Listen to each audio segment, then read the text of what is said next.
Bonjour, je m'appelle Frank Strub, je suis Master Black Belt Lean Six Sigma, j'ai été certifié par General Electric en 2001. J'ai également étudié le Lean et le système de production Toyota au Japon avec l'Institut Shingo.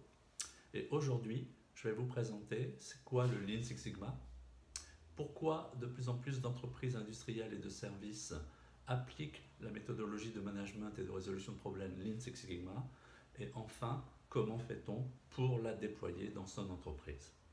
Alors le Lean Six Sigma, c'est quoi? En fait, c'est une méthodologie de management et de résolution de problèmes.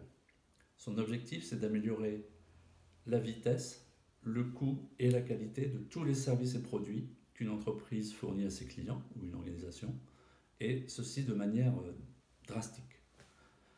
En fait, c'est la combinaison, le Lean Six Sigma, de deux méthodes. La première méthode, le Lean, qui vient de chez Toyota, et le Six Sigma qui vient de Motorola. C'est une méthode qui est focalisée sur les clients, puisque l'on parle de voix des clients, quels sont les besoins, les exigences clients, et de spécifications même de défauts définis par les clients. On mesure les problèmes du point de vue des clients dans cette méthode. C'est une méthode qui permet la prise de décision qui est basée sur des données, sur des mesures, sur des statistiques, sur du factuel, et non sur du subjectif. Donc c'est une approche aussi pragmatique, rigoureuse et disciplinée. Pragmatique parce qu'on va faire le projet si cela vaut le coup. On va parler de business case dans le début du projet. On suit un jalonnement, donc c'est rigoureux, on suit un jalonnement DMAIC en 5 phases que l'on expliquera plus tard. Et enfin c'est discipliné puisque avant de proposer, d'implémenter des solutions à un problème, on va aller mesurer l'ampleur de ce problème, analyser les causes racines du problème, implémenter les solutions et contrôler que les solutions apportent la performance recherchée, que ce soit du point de vue délai, coût, qualité, de manière pérenne, c'est-à-dire dans le temps. C'est une approche orientée business, elle propose des retours sur investissement intéressants, importants. On parle de ROI inférieur à 6 mois. En investissant, on veut que ça rapporte 200 annuellement, par exemple. Enfin, c'est une méthode qui est focalisée sur la réduction de la variabilité dans les processus, réduction des défauts, réduction des tâches sans valeur ajoutée. Les tâches sans valeur ajoutée sont des gaspillages du point de vue de la méthode Lean Six Sigma. Et donc, je pourrais vous dire aussi qu'on parle de philosophie, de culture, de changement de paradigme qualité. C'est aussi un langage commun, le Six Sigma, le Lean Six Sigma, et aussi un objectif à atteindre, puisque en termes de performance, un processus qui performe à Six Sigma ne produira que 3,4 défauts pour 1 million d'opérations. Pourquoi le Lean Six Sigma est-il si intéressant? Eh bien, comme il intègre le Lean et le Six Sigma, cela permet d'augmenter la vitesse des processus, donc de réduire les délais d'attente des clients, que ce soit externe ou interne. Ça, c'est la partie Lean. Le Lean permet aussi l'élimination de tous les gaspillages et des tâches à non-valeur ajoutée dans les opérations, la production ou les processus. Et enfin, le Lean permet de produire au moindre coût et donc d'être très efficient. Le Six Sigma, de son côté, améliore la qualité des produits et des processus, des opérations, des services que l'on livre aux clients.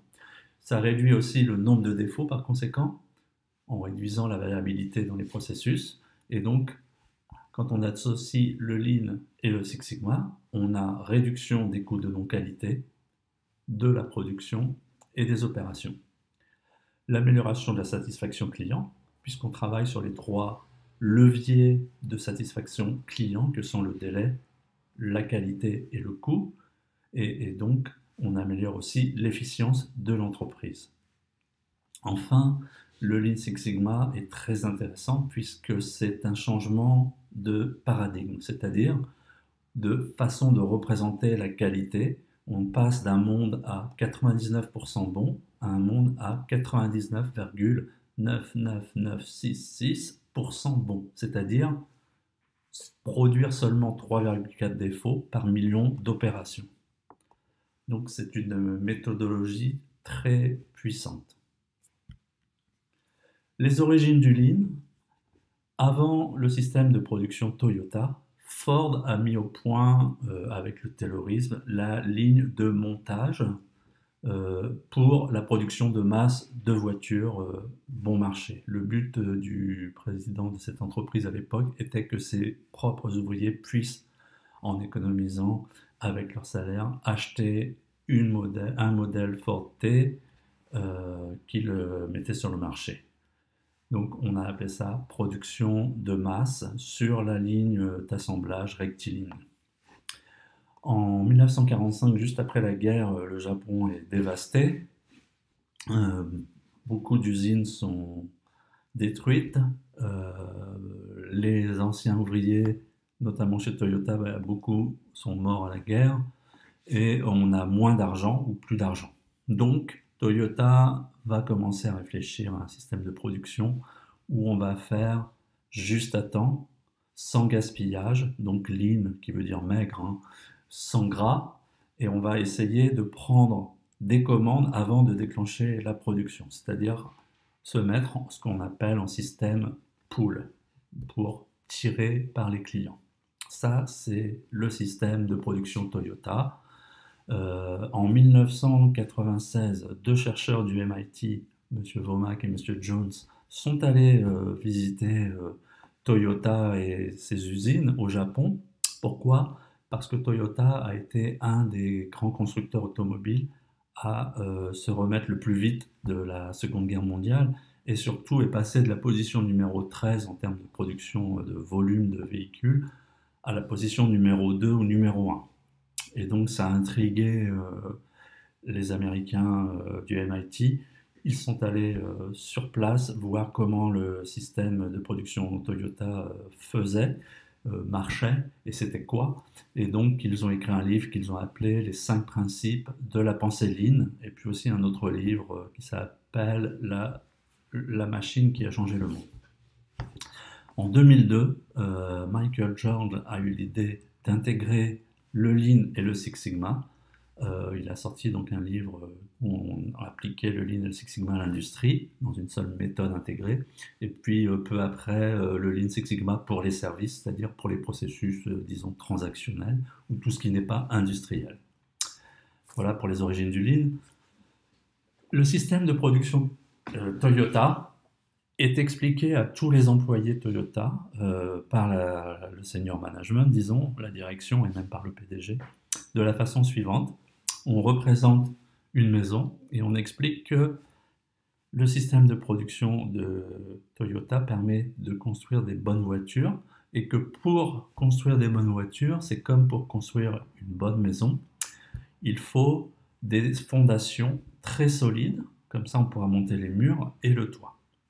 Dans les fondations de la maison Toyota, que l'on appelle la maison de qualité Toyota, on trouve le travail standardisé, la stabilité opérationnelle, le Kaizen qui est l'atelier où on règle les problèmes avec les gens terrain, et ce qu'on appelle Haijunka en japonais, un plan d'ordonnancement clair afin que la production, les managers et les opérateurs de production sachent exactement ce qu'ils doivent faire.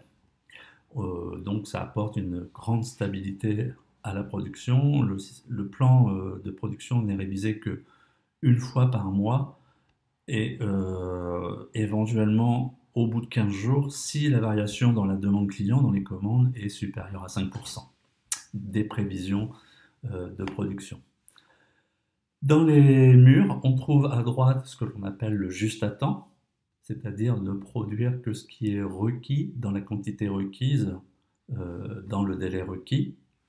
Et à gauche, vous voyez ce qu'on appelle le Jidoka. C'est quoi? C'est en fait, dans la méthode Toyota, la qualité doit être construite dans le processus de fabrication lui-même. À chaque étape, la qualité se construit.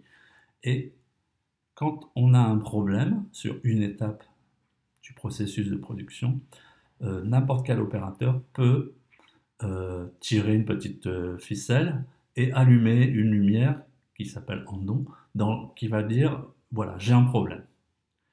Cette lumière donc signale le problème au poste et l'opérateur a un certain délai pour régler le problème. S'il n'y arrive pas, la lumière va passer de orange à rouge et la chaîne va s'arrêter et un manager de ligne va aller aider l'opérateur sur la ligne. Voilà. Donc ça, c'est le Jidoka. Et enfin, dans le toit, ce qu'expliquaient les managers de Toyota aux employés, c'était que la qualité supérieure vient par la réduction des coûts de production, la réduction de tous les retards pour ne pas impacter le client.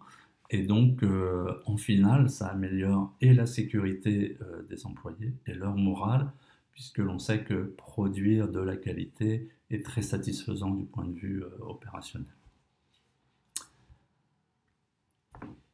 Comme je vous ai dit, Womack et Jones sont allés étudier le système de production Toyota et sont revenus avec ces 5 principes de la pensée Lean.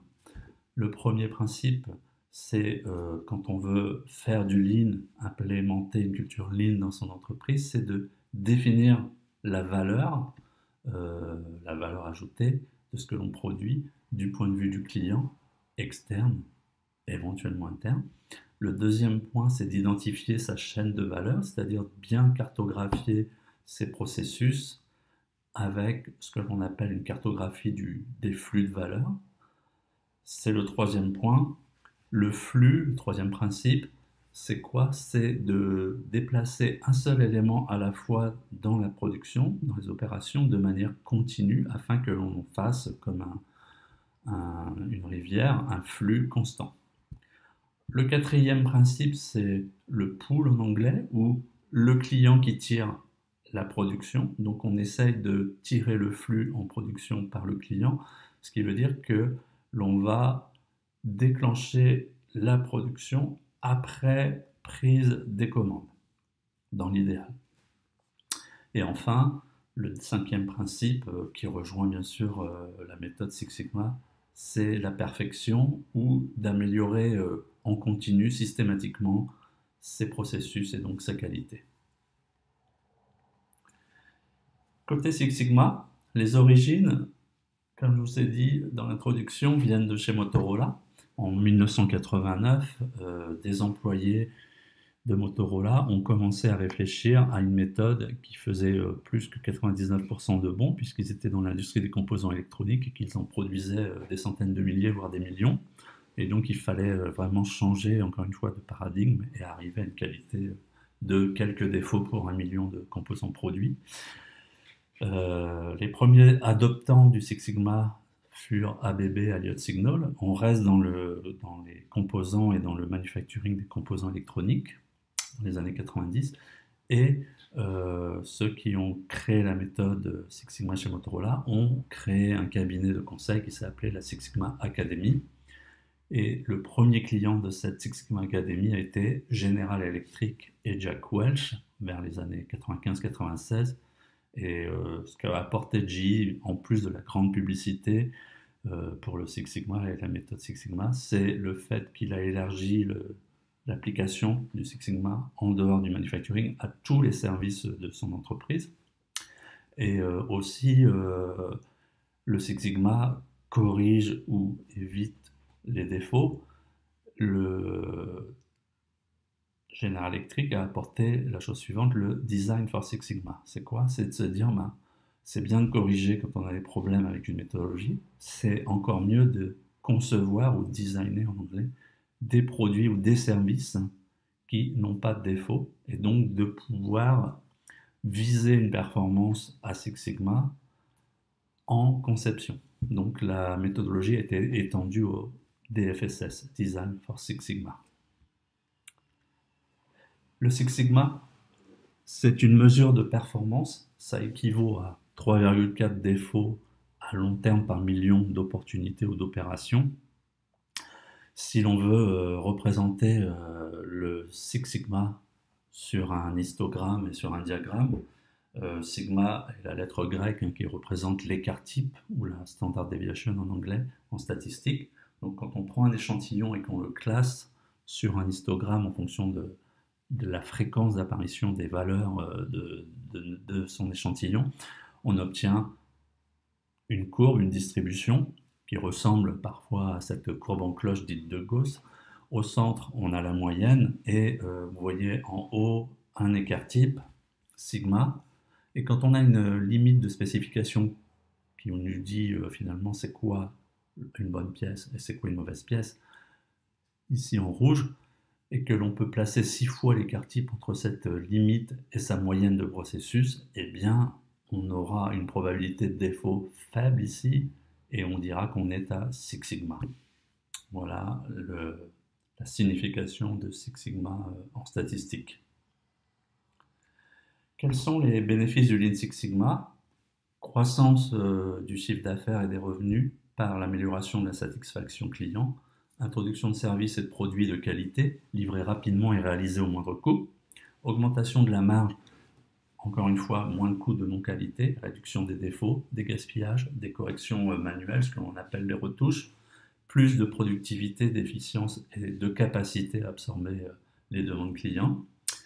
Avec un seul projet DMAIC Lean Six Sigma, les optimisations que l'on peut viser sont de l'ordre de 50%, on va dire entre 30 et 70% sur le temps de cycle, une réduction de 70% des défauts, des coûts qui peuvent être réduits de 30%, une capacité et une productivité augmentée de 20%, et enfin un retour sur investissement ou ROI en anglais, inférieur à 6 mois, c'est-à-dire que si j'investis 100 dans le projet, cela va me rapporter plus de 200 annuellement, et ce projet va avoir une durée moyenne de 6 mois. Comment j'obtiens ces bénéfices? Eh bien, encore une fois, il faut être centré sur ses clients ou son client, et donc écouter ce que le client dit, puisque le client va mesurer votre performance avec ses yeux, on va dire, avec sa vue, en termes de temps de cycle, de sa commande à sa livraison, en termes de qualité, en termes de coût et éventuellement de risque pour les processus transactionnels. Donc on appelle ça des CTQ ou des Critical Quality. On peut aussi appeler ça des KPIs, des KPI. En tout cas, à la tête de l'entreprise, on doit comprendre les exigences du client, du marché et les besoins, traduire dans une stratégie d'entreprise ces besoins clients, sélectionner les chaînes de valeur clés ou les processus clés, les opérations clés qui vont produire les services ou les produits que le client veut avec ses besoins et ses exigences.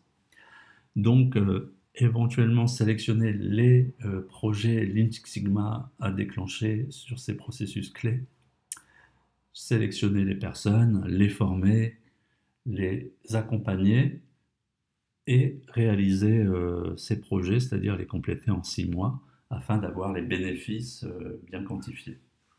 Voilà.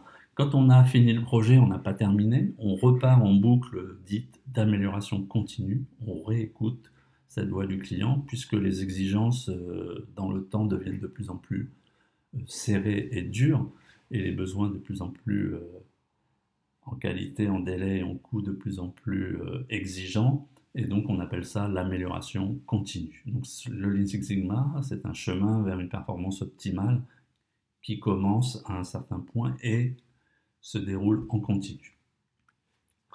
Qui fait quoi dans le Lean Six Sigma? Eh bien, on forme des chefs de projet, hein, je vous montre tout en bas là, de l'écran, dits Green Belt et Black Belt, qui vont livrer ces projets Lean Six Sigma avec ces 5 phases que l'on va voir dans le slide suivant, qui sont DMAIC. On a des chefs de projet à temps plein, à mi-temps ou à temps partiel. Les Green Belt vont passer plutôt 20% de leur temps sur le projet pendant 6 mois, les Black Belt 50% à 100%. Et bien sûr, selon le niveau Black Belt ou Green Belt, on va livrer un périmètre projet plus ou moins large dans ce temps de 6 mois.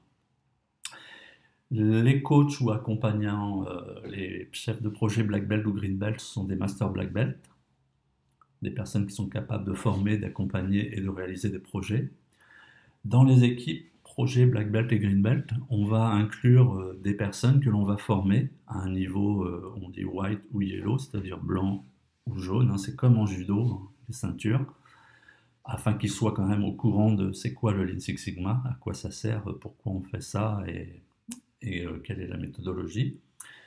On fera bien sûr valider un business case et une partie financière, une analyse financière du projet par un contrôleur de gestion par la finance. Dans tout projet, on a deux équipes, une équipe projet et une équipe management. Donc dans le management, on a le top management ou le senior management. On a les parties prenantes qui représentent les fonctions qui vont être impactées classiquement par le projet. Et on a le sponsor qui a le problème et qui veut le régler et qui va nommer donc un black belt ou un green belt chef de projet. Et le champion éventuellement dans les entreprises qui déploient le Lean Six Sigma, le responsable du déploiement de Lean Six Sigma, qui est peut-être le directeur de la qualité, de l'amélioration continue, de l'excellence opérationnelle et de la transformation dans l'entreprise, y compris transformation digitale. Voilà pour les rôles. Je vous ai dit que quand on fait un projet, on a 5 phases, on a des jalons à passer dans l'ordre, on appelle ça le DMAIC, pour définir, mesurer, analyser, innover, améliorer, contrôler. Les 3 premières phases, ça se passe sur le processus tel qu'il est, donc dans les opérations telles qu'elles sont, dans la production telle qu'elle est. On parle de avant l'amélioration. Et les 2 dernières phases, innover, améliorer, contrôler, se passent sur l'après-projet, quand on a implémenté, qu'on conçoit les solutions. Une fois qu'on a trouvé pourquoi on a les problèmes, qu'on a mesuré l'ampleur des problèmes avec la phase mesurée, on vient apporter les solutions. Donc dans l'ordre, on définit quel est le problème, on vient mesurer l'ampleur du problème avec des données, puis trouver 20% des causes racines qui créent 80% des problèmes en phase analysée, c'est la loi de Pareto. Et quand on a trouvé les causes principales, on va non pas traiter toutes les causes, mais ces 20% de causes racines critiques pour aller implémenter à très court terme, à moyen terme, à plus long terme, des solutions qui vont améliorer la performance du point de vue délai, coût, qualité du processus. Et on va aller aussi contrôler dans le temps que ce que l'on vient de faire avec les solutions délivre la performance promise au début du projet de manière pérenne, c'est-à-dire qui dure dans le temps. Et là, on pourra clôturer le projet et transférer le projet à un responsable de processus qui continuera la surveillance du processus et de sa performance. Voilà très rapidement le DMAIC. Voilà, j'espère que vous avez apprécié. En tout cas, si vous aimez, n'hésitez pas à laisser un j'aime, un like, et aussi à vous enregistrer. Vous ferez partie de la communauté si vous souscrivez en appuyant sur le bouton subscribe. Vous ferez partie de la communauté Black Belt et Green Belt qui me suit. Merci beaucoup.